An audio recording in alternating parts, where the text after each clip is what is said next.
Welcome back to the Deep Dive. Today we're diving into a topic that's literally skin deep, but profoundly important for anyone in healthcare, the integumentary system. Indeed. Yeah, we're breaking down a core chapter from Lewis's Medical Surgical Nursing. Our mission today is really to equip you with the essential knowledge you need to confidently assess this vital system. Focusing on what's critical for your actual nursing practice. Exactly. Think of your skin not just as a covering, right, but as this complex, dynamic organ. It's the largest one in your body, actually. And as nurses, being able to truly read the skin, well, it's kind of a superpower. It really is. We'll explore its structures, its functions, how it changes as we age, and most importantly, how you can expertly assess it. Yeah, we'll cover subjective and objective techniques, look at different skin lesions, understand the diagnostic tests, Yeah. all focused on practical applications so you're well informed. Okay, let's start with the foundation. Yeah. The structure of the skin, it's quite a marvel, really, made of these distinct layers. You've got the outer layer, the epidermis, and then beneath it, the thicker dermis. That's right. And the epidermis, it's actually quite thin, varies across the body. What's really fascinating is that it has no direct blood supply itself. No blood supply. None directly. It relies entirely on passive circulation from the dermis below it for all its nourishment. So it's like nourished from below, a constant supply chain running underneath. Exactly, yeah. The epidermis has several layers, but for nursing, we mainly focus on two. The surface layer, the stratum corneum. The tough outer bit. Right, and the deepest layer, the stratum germinativum, or the basal layer. This basal layer is where keratinocytes, the skin's main cells, are actually born. Okay. They mature, flatten out, and eventually form that tough, protective stratum corneum. This whole process, this regeneration, takes about 28 days. 28 days. So your skin is just constantly kind of rebuilding itself. In a state of controlled demolition and rebuilding, yeah. So when that balance gets disrupted, like say in psoriasis, Yeah. what happens then? Well, in conditions like psoriasis, that turnover speeds way up. Instead of 28 days, it might be just 3 or 4 days. Wow. Yeah, so the cells pile up much faster than they shed, leading to those thick, scaly patches we often see. It's a dramatic acceleration. Got it. What else is in that basal layer? Also down there are the melanocytes. They produce melanin, the pigment that gives our skin and hair its color. And importantly, it acts as our built-in sun shield, protecting us from damaging UV radiation. And that varies between people. It does. In darker skin, these pigment cells are larger and more numerous. This provides a natural sort of evolutionary advantage, leading to a decreased incidence of skin cancer. Interesting. We also find Langerhans cells, they're part of the immune system, and Merkel cells, which are involved in light touch sensation. Okay. And connecting the epidermis and dermis, there's something in between. Yes, the basement membrane zone. It's really critical for fluid exchange and structural support. So inflammation or like separation there could cause serious problems? Blisters, maybe? Absolutely. When that zone is compromised, that's when you often see blistering, like in burns or certain autoimmune disorders. It's crucial for skin integrity. Okay, so below the epidermis, we hit the dermis.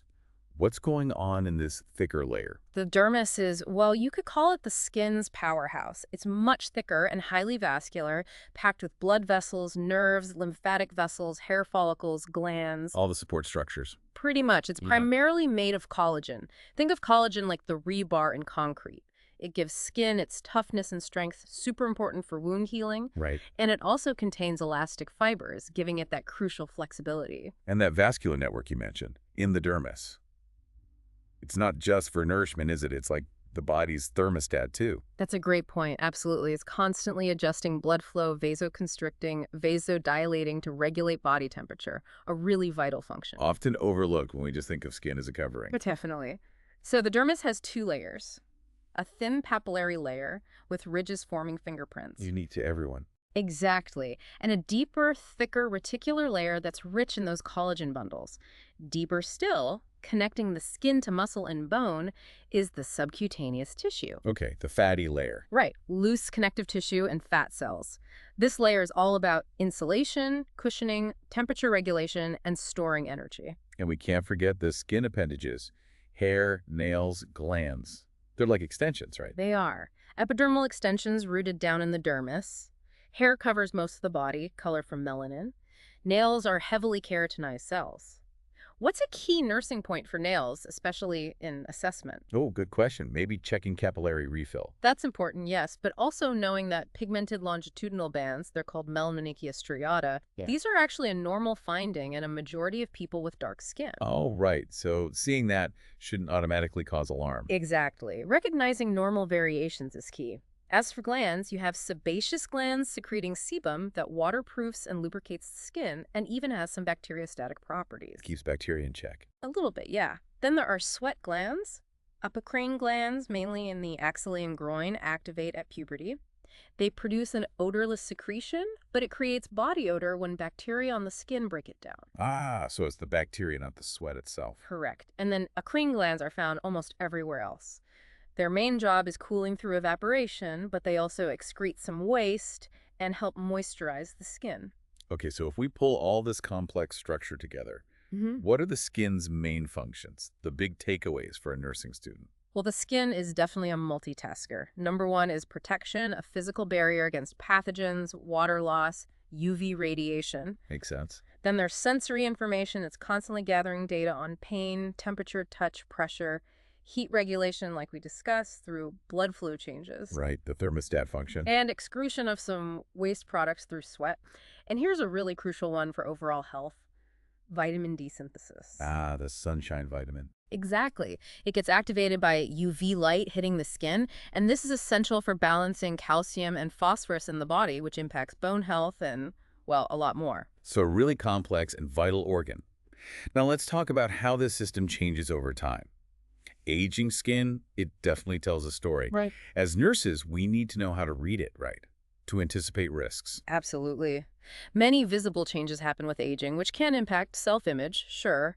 But more importantly for us, the structural changes can pose serious health risks for our older patients. Like what kind of changes do we typically see? You'll observe things like wrinkling and sagging. That's mainly due to decreased subcutaneous fat, some muscle laxity, collagen stiffening, and elastic fibers degenerating. The structure underneath gets less supportive. Exactly. Skin often becomes drier. It might be flaky, itchy.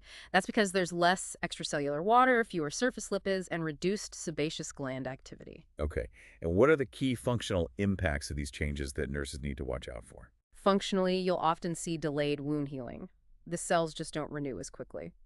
There's also an increased risk for skin cancers because immunocompetence decreases with age, Makes sense. and that decrease in subcutaneous fat. It really heightens the risk for traumatic injuries like skin tears, hypothermia, and skin shearing, which, as you know, can easily lead to pressure injuries. A major concern in older adults. What about hair and nails? Yeah, hair often grays or whites as melanin production drops. It can become thinner, drier, coarser. Alopecia, or hair loss, is more common. Nails tend to get thick, brittle, maybe develop longitudinal ridges, and they definitely grow slower. Okay. Here's a really crucial insight, though. Chronic UV exposure, or photoaging, is the major cause of premature aging and wrinkling. It's not just time, it's sun damage. So that damage is cumulative over a lifetime. Absolutely cumulative. It significantly increases susceptibility to skin cancers later on because UV light impairs the skin's ability to repair cellular damage. And tanning beds, they cause the exact same kind of damage. No safer. Good point. So it's important to differentiate between harmless age spots and something more serious. It's vital. You'll see common benign growths like seborrheic keratoses, those waxy, stuck-on-looking lesions or skin tags.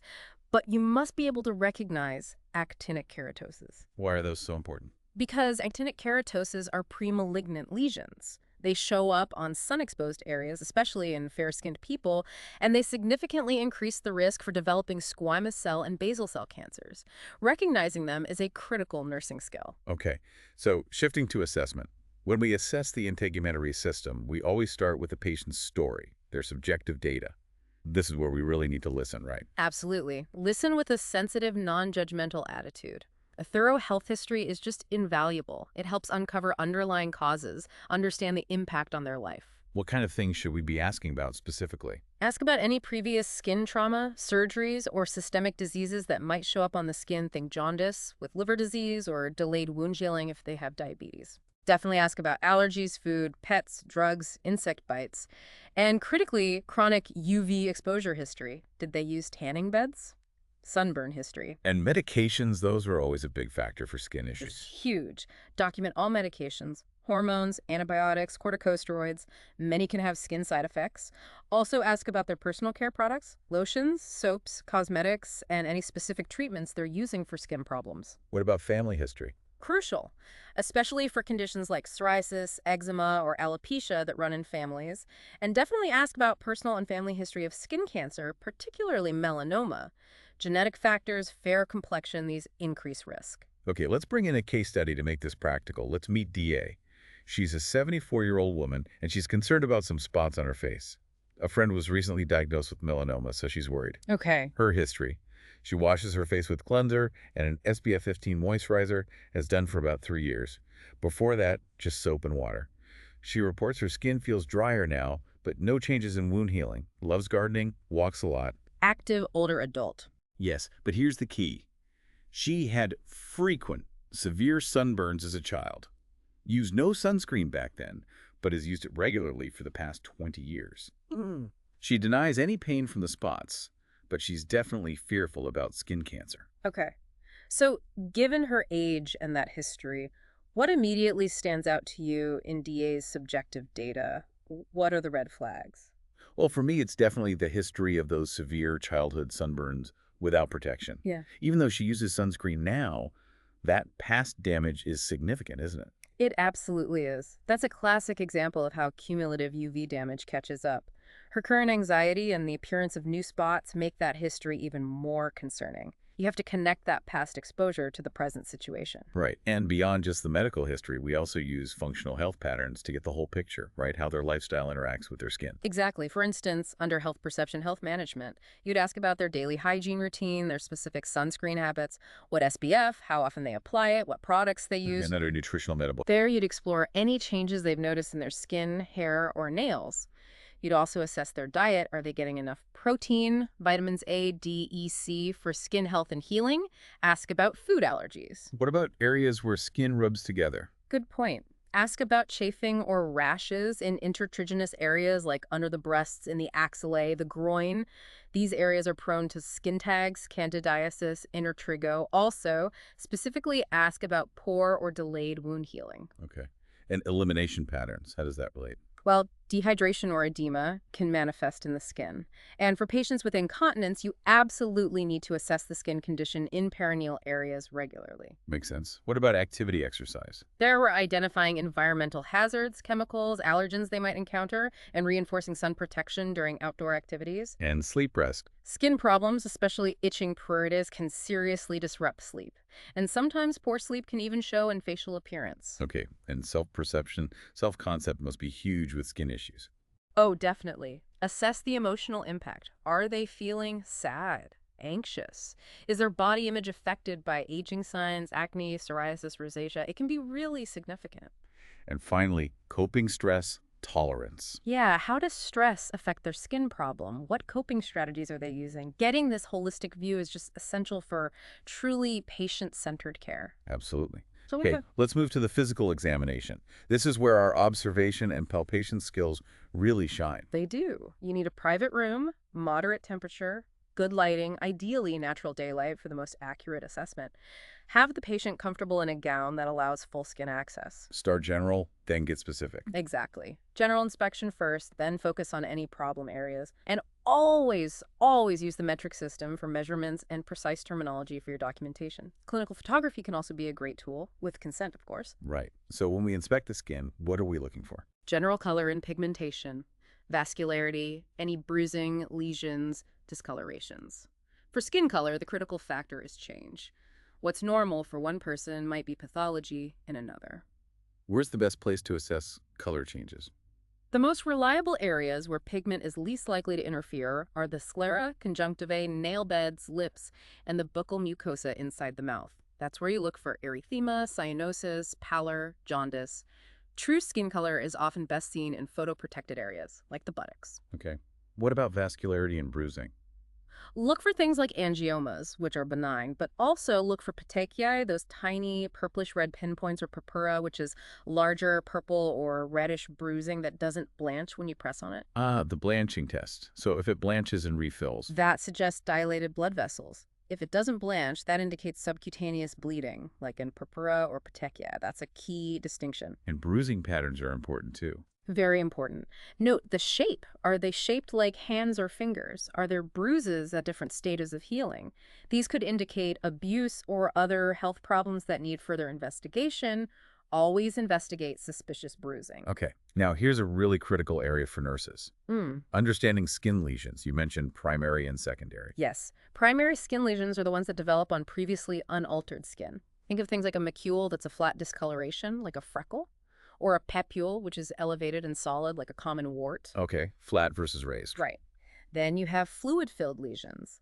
A vesicle is a small, superficial blister, less than half a centimeter, like you see in chicken pox or shingles. A pustule is elevated but filled with purulent fluid, like an acne or impetigo. And a wheal is a firm, swollen, irregularly shaped area, like an insect bite or hive's urticaria. Got it. And secondary lesions. Those are changes that happen to primary lesions over time, or maybe because of scratching or infection. Examples include an excoriation, which is basically a scratch or abrasion where the epidermis is missing, or scales, which are flakes of excess dead epidermal cells, like after a sunburn. An ulcer is a deeper loss of tissue involving both epidermis and dermis, like a pressure injury or a chancre. It heals with scarring. When describing lesions, we need to note their pattern. Yes. Their configuration, are they solitary or grouped together? And their distribution, how are they arranged over the body? We use terms like annular, ring-shaped, grouped, linear, zoster-form, following a dermatome. Also note any unusual odors, especially in skin folds, as lesions can get colonized by bacteria or yeast. Okay, and don't forget hair and nails during the inspection. Never. Inspect hair distribution, texture, quantity changes can signal endocrine or vascular issues. For nails, look at shape, thickness, curvature, the surface, any pitting, grooves, ridges, detachment. These can point to anemia, psoriasis, thyroid problems, infections. Lots of clues there. Right. After inspection comes palpation. What are we feeling for? We palpate for 4 main things: temperature, turgor, moisture, and texture. Use the back of your hand for temperature. Skin should feel warm. Localized heat suggests inflammation or a burn. Generalized coolness might indicate shock or poor circulation. And turgor, that's elasticity. Yes. Gently pinch the skin, usually under the clavicle or on the back of the hand. Good turgor means it moves easily and snaps right back. Loss of turgor, where the skin stays pinched up, we call that tenting, often indicates dehydration, though it can also be a normal finding in older adults due to loss of elasticity. Good distinction. Moisture. Moisture varies, obviously, with environment activity. Skin should generally feel intact, not overly dry or flaky, though it does get drier with age. Check areas where skin rubs together for excess moisture. And texture. Should feel smooth and firm overall. Calluses on palms and soles are normal, but excess calluses, especially in someone with neuropathy like from diabetes, can really predispose them to lesions underneath. Okay, let's check back with DA, our case study. Her physical assessment. Fair complexion, wrinkles noted. Right. She has 3 specific lesions we need to describe. Great. One is 2 by 3 millimeters on her upper right forehead. One is 1 by 2 millimeters on her left forehead. And one is 2 by 2.5 millimeters on her left lower cheek. They're all described as slightly erythematous. They do not blanch with pressure, have distinct borders, and minimal to slight elevation. Okay, so connecting this back to her history, the sun exposure, the childhood burns, her current fear, what stands out most in these objective findings? What raises the alarm bells for you? For me, it's the non-blanching erythema combined with the elevation, even a slight. And knowing her sun history, it really points towards something needing further investigation, potentially skin cancer, like basal cell. The non-blanching is key. It's not just inflammation. Exactly. That non-blanching points away from simple dilated vessels and towards something else going on, possibly related to those atypical cells or bleeding. It warrants follow-up. Now, it's really vital we talk about assessment of dark skin, because it can present unique challenges, can't it? Absolutely. Color changes like pallor, cyanosis, or jaundice can be much harder to detect. You need to assess in areas with thinner epidermis and less natural pigment, like the lips, mucous membranes, nail beds, conjunctivae, maybe even the palms and soles or buttocks. And rashes might be different. They might be harder to see visually. You might need to rely more on palpation to detect changes in texture, like bumps or scaling. Are there conditions more common or that look different in dark skin? Yes. Dark skin is predisposed to certain things. Keloids, that overgrowth of scar tissue, are much more common. Vitiligo, the total loss of pigment causing white patches, is more visually striking. You might see dermatosis, papulosa nigra, small, pigmented, wart-like papules, often on the face. Okay. Also, traction alopecia from hairstyles pulling tightly, and pseudofolliculitis, which is inflammation from ingrown hairs after shaving. Critically, cyanosis can be very hard to detect because there's often a normal bluish undertone. And dark skin rarely shows a blanch response to pressure, making early pressure injury identification much more challenging. You have to be really vigilant. So different baseline, different potential findings. Essential to know. Okay, sometimes history and physical aren't enough. We need diagnostic studies. Exactly. Visual inspection and history are primary, but if the diagnosis is still questionable, we need to dig deeper. What are the common tools? Dermatoscopy is becoming much more common. It's a handheld scope with magnification and special lighting that lets you see structures and colors you can't see with the naked eye. It really helps decide if a lesion looks suspicious enough for a biopsy. And biopsy is key for suspected cancer. Absolutely. One of the most common tests. We have different types. A punch biopsy takes a full thickness core of skin. An incisional biopsy takes a wedge from a larger lesion. An excisional biopsy removes the entire lesion. And a shave biopsy just takes off superficial lesions. And what's the nurse's role during a biopsy? Key roles include verifying consent, helping prep the site, maybe assisting with local anesthesia, making sure the specimen is labeled correctly, applying the dressing, and giving clear post-procedure instructions to the patient, wound care, signs of infection, follow-up. Okay. We also have several microscopic tests for specific things. Right. A culture can identify fungal, bacterial, or viral organisms. You might scrape a lesion, get fluid from a pustule or vesicle. Yeah. Immunofluorescence studies look for abnormal antibody proteins, either in skin tissue or blood serum. These are important for diagnosing conditions like bullous diseases or lupus. For suspected infestations like scabies, mineral oil slides are used. Scrapings are viewed under the microscope. Ventrifungus. A potassium hydroxide, or KOH test. You examine hair, scales, or nail clippings mixed with KOH solution under the microscope to look for superficial fungal elements. And a Zank test examines fluid or cells from vesicles, primarily looking for changes characteristic of herpes infections. So for all these, proper specimen collection and patient teaching about the purpose are key nursing responsibilities. Absolutely crucial. What about tests that involve applying something to the skin or using special light? You're thinking of the patch test and the Woods lamp. A patch test is used for suspected allergic contact dermatitis. Small amounts of potential allergens are applied to patches on the skin, usually the back, and left for 48 hours to see if a reaction occurs. What do patients need to know for that? Really important instructions. Leave the patches on for the full 48 hours, don't get the area wet, avoid vigorous exercise that could dislodge them, and keep the area out of the sun. Okay, and the Woods lamp?